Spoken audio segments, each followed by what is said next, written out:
Before we begin, I want you to know something. This book was written for you, not the polished version of you, not the version that smiles in the church foyer and says, "I'm doing okay," but you, the one who walks past a certain room and has to catch her breath, the one who held a tiny onesie in a store and quietly put it back because it hurt too much to hold, the one who whispered a name that most people will never know, the one whose arms have been empty for longer than feels fair. This story is yours, and you are not alone. It started with 2 tiny lines, so small, so ordinary, and yet they changed everything. You've been there, haven't you? Standing in that bathroom, maybe alone, heart hammering, hands trembling, just slightly as you held that test and waited. She stared at it longer than she needed to, then checked it again and again, just to be sure. Because when you've prayed for something this long, when you've wept and hoped and surrendered and hoped again, you need to be sure.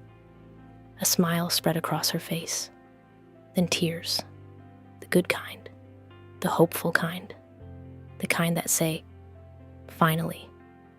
Because after all the waiting, a baby was finally on the way.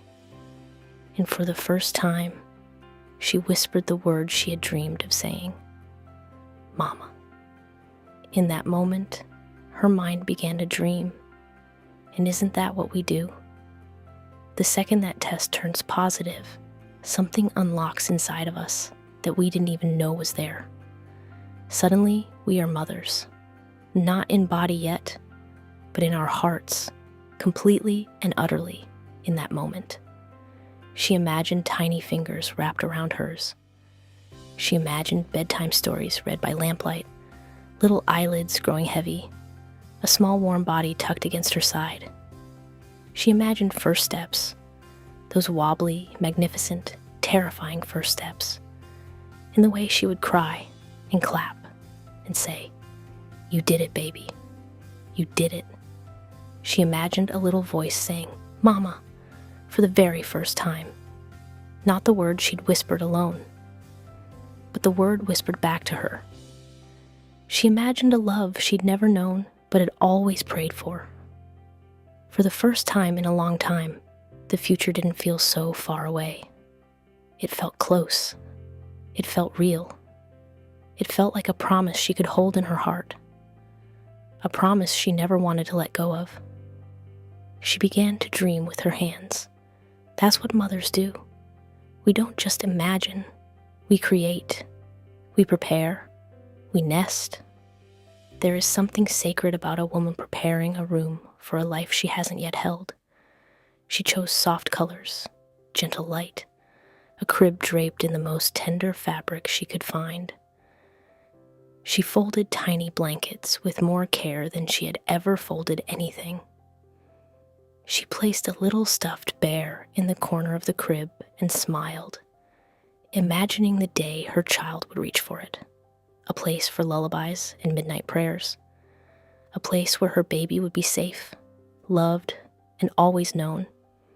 She wasn't just preparing a nursery. She was preparing her heart, and God saw every tender, hopeful moment of it. He saw her hands. He saw her love. He saw her faith that filled that room before any baby ever did. She whispered names in the quiet of her heart. Girl names, boy names. Names that felt like prayers.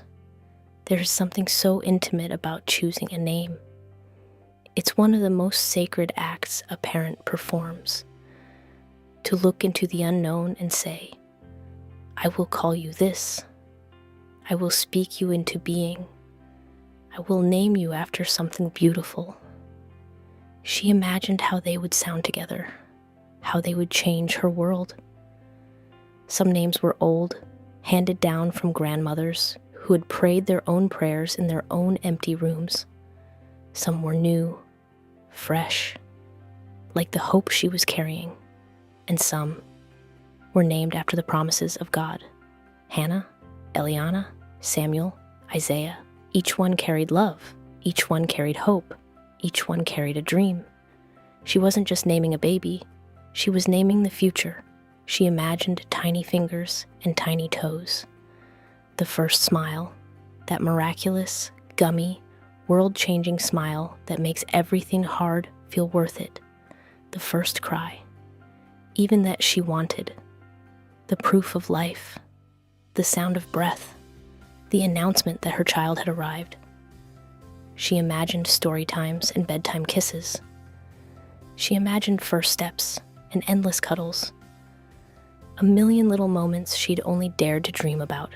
That season when hope finally gives you permission to want the things you've been too afraid to want. She let herself want it all. She deserved to. And so did you. But there's always a but when you've been hurt before. With every dream came a whisper she tried to silence. What if something goes wrong? What if this joy is too good to last? She had prayed for this for so long. But hope had also taught her to be careful. If you've walked through loss before, if you've believed and been disappointed, you learn to hold your joy with one hand and your worries with the other. It's not a lack of faith. It's the scar tissue of a heart that has loved deeply and lost. So she held her joy with one hand and her worries with the other. And she whispered the only prayer she knew how to pray. God, please protect this little life. The call came on an ordinary morning, the kind you never see coming. Have you ever had a moment where time just stops, where the world keeps moving? Cars passing outside, a neighbor's dog barking, the refrigerator humming. But inside your chest, everything goes still. Her heart knew before the words came out. I'm so sorry. The world went quiet. The room went still. Her hands began to shake. Questions, tears, prayers, all at once. She didn't understand. She had done everything right. She had prayed. She had believed. She had prepared that room with such love. And still, she held on to God as tightly as she could. Because what else do you do when the ground beneath you has just given way? You hold on. Please, God, don't take this from me. Some goodbyes are too small for words. This was the one she never thought she'd have to say. I want to sit with you here for a moment. Because this page, this moment in her story, might be yours too. You had already loved this little life more deeply than you knew a heart could love. Before the first ultrasound photo, before anyone else even knew, before the world had any chance to recognize what you had, you loved completely. You had already whispered prayers over a life the world may not have even known existed. You had already dreamed, already planned, already changed forever into a mother. And now she had to let go of the future she had already started loving. She laid it all down at the feet of Jesus and said the hardest goodbye a mother ever has to say. God, I don't understand. Help me trust you with what I can't hold.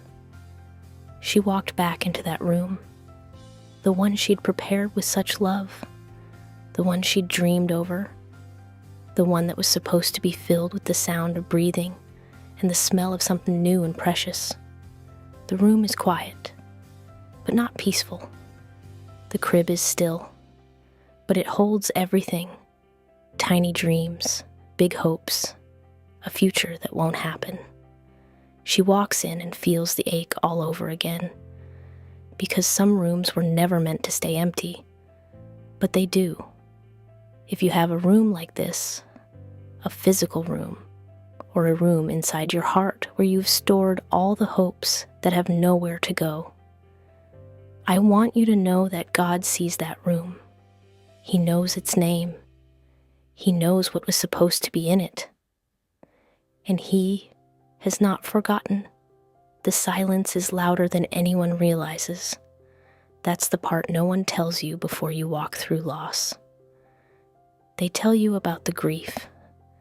They bring casseroles and say the wrong things with the right intentions. But no one warns you about the silence. It sits at the table.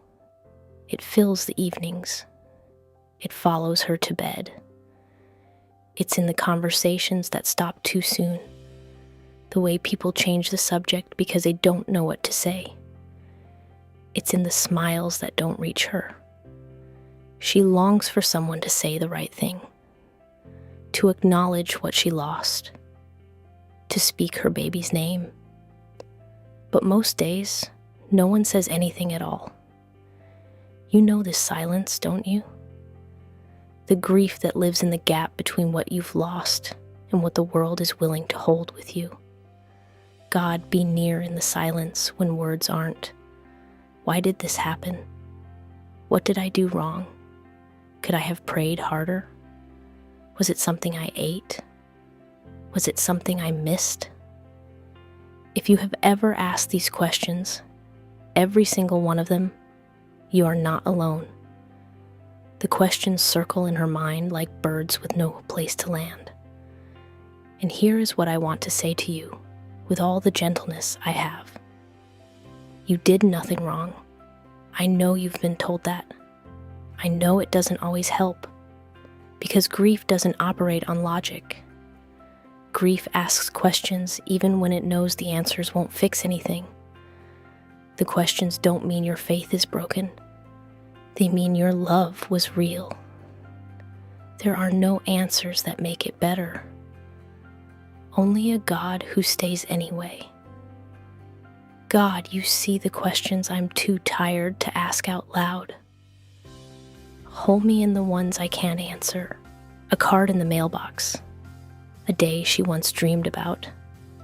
A reminder of the role she thought she would hold. Happy Mother's Day. 3 simple words that felt like a knife. She smiled for photos. She said, "Thank you." But inside, she was falling apart. If you've ever sat in church on Mother's Day, or scrolled through Instagram watching every other woman celebrate what you're still waiting for, and held it together on the outside while something inside you quietly shattered, this page is yours. Because some mothers are aching in silence with arms that are empty and hearts that are full of love, full of longing, full of a name that only they carry. God, you see the mothers who feel forgotten today. Wrap your arms around their hearts. The world moves on with its happy news. And you love your friends. You genuinely love them. That's what makes this so hard. She smiles. She claps. She says, "I'm so happy for you." And she means it. Every word of it. But every announcement feels like a small ache she has to swallow. Not because she begrudges them their joy, but because her joy was never meant to be this quiet. Her announcement was supposed to happen too. The cute photo, the balloons, the siblings finding out, the grandparents crying happy tears. It was supposed to be her turn. And instead, she stands at the edges of other people's celebrations and loves them fiercely, while silently holding the announcement that never got to be made. God, give me a heart that can celebrate with others without losing hope for my own. The loneliness comes in waves, in the quiet mornings when the house is still and the ache is loudest, in the empty evenings when everyone else seems to have exactly what you're missing, in the in-between moments no one sees, the grocery store aisle with all the baby food, the parking lot where you sat in your car and cried before going in, the shower where the tears mixed with the water and no one had to know. She's surrounded by life, but feels far from anyone who truly understands. That particular loneliness, The loneliness of a grief that isn't publicly acknowledged is one of the heaviest kinds. It's a loneliness that sits beside her, not because she's alone, but because this kind of pain has no words and no witnesses, except one. There is one who has witnessed every single moment, every tear, every quiet sorrow, every hope. God, be close in the lonely places where even love can't reach. The tears come when she least expects them. In the shower, in the car, in the quiet. A song, a baby laugh from a stranger's stroller. A reminder of what could have been. They fall without warning and leave her breathless in a way that words never could. One mother described it like this: I'd be fine for days, and then I'd hear a song, just a simple, ordinary song, and I'd be right back in that moment, like grief had been waiting around the corner the whole time. She wipes them away because she has to keep going, because life doesn't pause for grief, because there are other people who need her, but her heart still whispers the name she never got to say, the name she chose in a quiet moment, in a room she prepared, for a life the world may not have known, but she did, and she always will. Jesus, be the one who catches the tears no one else sees. I don't have the words, Lord, so I'm giving you the tears. I don't understand, but I trust you with my fears. This is the kind of prayer that takes more courage than any eloquent Sunday prayer. This is the prayer of a woman on her knees at the edge of what she can hold, with nothing left to offer but her broken, open heart. I lay my empty arms before your open hands. I place my broken heart in the only one who understands. Even when I can't see the way, I choose to pray. Even when I don't know what you will do, I choose to believe you are still good. Jesus, hear the cries I can't explain. Be near in the silence. Hold my heart until joy returns. Some days the pain is too heavy to speak out loud, so she writes it down so God can hold it for her. She doesn't filter her words. She doesn't pretend she's okay. She just opens her heart and lets him see it all. The anger, the whys, the longing, the ache that never fully leaves.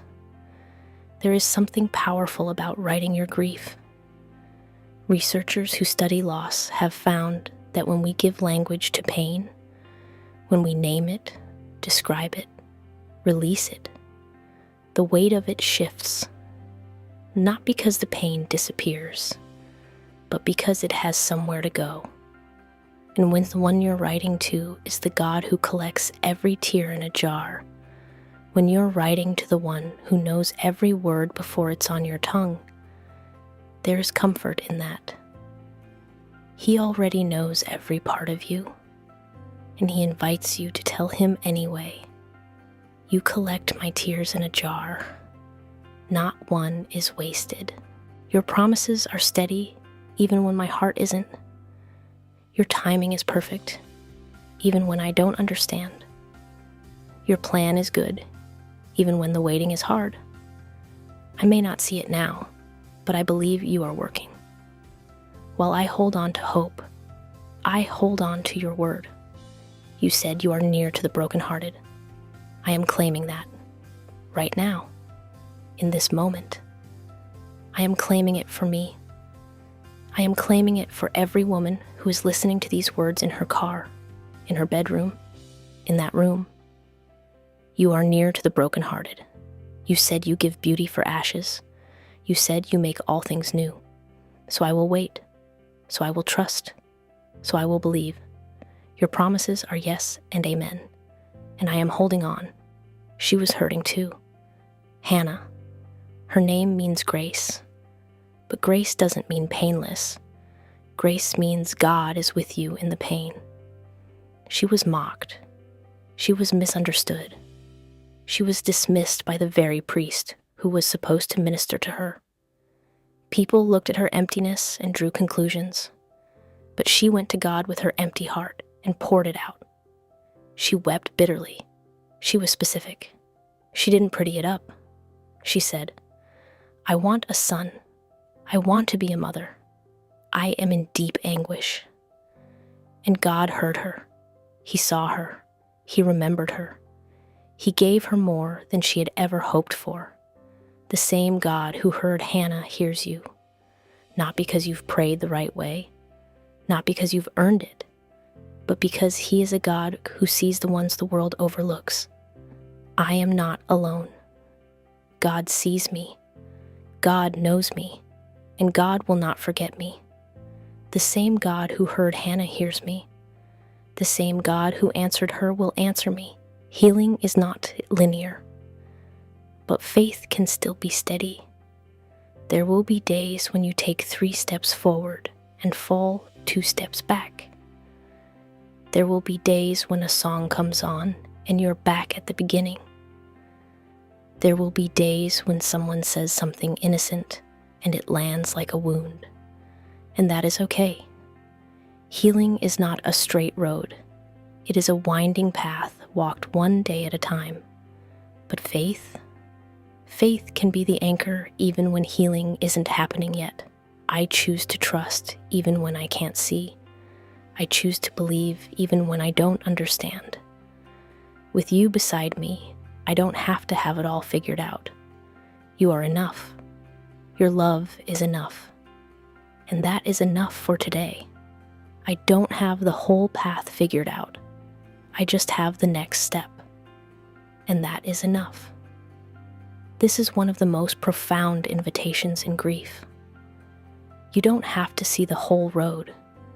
You just have to take one step. You don't have to have answers to the deepest questions. You just have to get through today. You don't have to understand the full picture. You just have to trust the one who painted it. So I take one more step, not because I'm strong, but because He is faithful. The road ahead may be unknown, but I know the one who walks with me. One more step, that is enough. I release the timeline. I release the worry. I release the striving. I release the need to understand. Surrender is not giving up. I want to say that clearly. Surrendering your timeline to God is not the same as losing faith. It is not resignation. It is not defeat. Surrender is the moment you stop white-knuckling your plans and open your hands. Not because you've stopped hoping, but because you've decided to trust a bigger story than the one you can write yourself. I place my future in your hands. I place my healing in your hands. I place my dreams in your hands. You are good. You are faithful. You are working, even now, even here, even in this waiting. I surrender. I trust. I believe. Amen. Some mornings, the light feels different, not because everything is fixed, not because the ache is gone, not because the room is no longer empty, but because God is faithful. And faithfulness shows up every single morning, whether we notice it or not. The sun still rises. The breath still comes. Mercy is still new. Lamentations 3:23. One of the most honest books in the Bible, written by a man in the middle of devastation, says this: "Great is your faithfulness. Your mercies are new every morning." He wasn't writing from a mountaintop. He was writing from a valley. And still he said, "His mercies are new." Today I choose to look up. Today I choose to believe that joy can return. Today I choose hope. Healing is not forgetting. Healing is choosing to keep going. There is a grief myth that says if you heal, it means you've moved on. That if you smile again, you've let go. That is not what healing is. Healing means you carry the love forward even when the loss remains. Some days are better. Some days are still hard. But each day, God is making all things new. I give myself grace. I give myself time. I give myself permission to heal in my own way. There is no deadline on grief. There is no timeline you're behind on. The pain is real. But so is His peace. And little by little, through seasons and sunrises and surrenders and prayers, I am becoming me again. And that is a beautiful thing. Hope is not pretending that the pain is not there. Hope is believing that God is. It takes courage to hope again after you've hoped and been disappointed. That kind of courage doesn't come from willpower. It doesn't come from having the right answers or the right theology. It comes from deciding, even trembling, to take one step toward trust. Hope is choosing to trust when the road ahead is still unknown. It takes courage to hope again. But courage grows when we take one small step with our eyes on Him. So today I will be brave enough to hope. May the God of hope fill you with all joy and peace as you trust in Him. Romans 15:13. I don't have everything. I don't have all the answers, but I have open hands and a willing heart. And sometimes that is the most powerful thing you can bring to God. Not perfection, not answers, not strength, just open hands. I release what I can't control. I surrender what I can't fix. I give to you what only you can carry. Take my fears, take my plans, take my dreams, make them yours. Because when my hands are open to you, my heart is open to peace. Commit to the Lord whatever you do, and He will establish your plans. Proverbs 16:3. Peace is not the absence of the storm. It is the presence of Him in the middle of it. I want you to receive this, not as a platitude, not as a bumper sticker, but as a real, lived truth that has been proven in the lives of women who have walked exactly where you're walking and found Him there. He is still working. He is still speaking. He is still holding what feels broken. Today I choose to rest in the truth that He is near. Today I choose to breathe a little deeper. Today I choose to stop and remember. He is already here. You will keep in perfect peace those whose minds are steadfast, because they trust in you. Just because you can't see it doesn't mean it's not coming. Just because it's taking time doesn't mean it's not true. Miracles don't always look like fireworks. Sometimes they look like faith in the waiting. Sometimes they look like choosing to rise again when your heart is tired. Sometimes the miracle is the fact that you're still here, still praying, still believing, still turning the pages of this book and looking for hope. The miracle isn't gone. It's growing. And one day, you'll look back and see that every tear had a purpose. Every prayer was recorded. Every moment of trust was building something you couldn't yet see. It will be worth it all when you see His promise come to life. You may feel forgotten by people. You may feel left behind by your prayers, but you are not forgotten by God. You are not invisible to His heart. Not a single tear has been wasted. Not a single prayer has been missed. Every midnight prayer you've prayed in that quiet room, He heard it. Every hopeful whisper, He received it. Every broken sob when you thought no one was watching, He caught everyone. You are still loved. You are still chosen. You are still His, and His love will never let you go. See what great love the Father has lavished on us, that we should be called children of God. Hope is not wishful thinking. It is not naive. It is not ignoring the pain. Hope is choosing to believe that God is writing a beautiful ending to a story that feels incomplete. Hope is the quiet whisper that says, "It's not over yet. Hope is believing that the same God who has carried you this far will carry you all the way home. So keep lifting your eyes, keep holding on, keep hoping, because He is faithful and your future is still bright. Now may the God of hope fill you with all joy and peace in believing, that you may abound in hope by the power of the Holy Spirit. I see you're waiting. I see you're hoping. I see your heart that still believes even when it's hard. You are not invisible. You are not forgotten. You are not alone. I want to say something to you directly, woman to woman, heart to heart. The fact that you picked up this book is an act of courage. The fact that you've made it to this page means something. It means you haven't given up. It means there is still a part of you that believes the story isn't over. And that part of you is right. Keep holding on. Keep trusting. Keep believing.